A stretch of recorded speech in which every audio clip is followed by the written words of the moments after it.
Hello everyone, सर्वांचं पुन्हा एकदा स्वागत करतो एक नवीन व्हिडिओमध्ये. बघा, हा व्हिडिओ बनवायचा उद्दिष्ट हाच आहे की एंड टू एंडला जाऊन आपण हा विचार नक्की करत असतात की ट्रेडिंग सुरू केल्याच्या नंतर सक्सेस होतो कधी. ठीक आहे, म्हणजे आपल्याला सक्सेस भेटणार कधी किंवा आपण प्रॉफिटेबल कधी होऊ. बरोबर, सर्वांच्या मनामध्ये हाच पहिला डाऊट असतो. तर लक्षात ठेवा, कधी पण लगेच सक्सेस भेटणार नाही. जसं की प्रत्येक फील्डमध्ये तुम्हाला टाइम द्यावा लागेल, तसाच इकडे पण तुम्हाला टाइम द्यावाच लागतो. ठीक आहे, एक नाही, दोन नाही, तीन नाही, तर नक्की 4 ते 5 वर्ष तुम्ही जर इकडे एकदम नियमाने काम करताय, डिसिप्लिनने काम करताय ना, नक्की आज ना उद्या तुम्हाला सक्सेस भेटणार.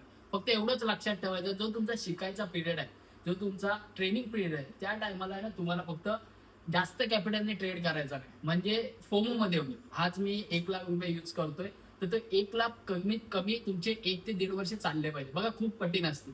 1 लाख तुम्ही एका महिन्यात पण उडवाल, 2 महिन्यात पण उडवाल, पण लक्षात एक गोष्ट एवढीच ठेवा की त्याला जास्तीत जास्त म्हणजे टाइम ऑफ पिरियड साठी जेवढं लांब घेऊन जाता येईल तेवढं घेऊन जा. कारण की या 4-5 वर्ष जे तुमच्यासोबत होईल ना, ते खरं खूप त्रासदायक असते ही गोष्ट नक्कीच.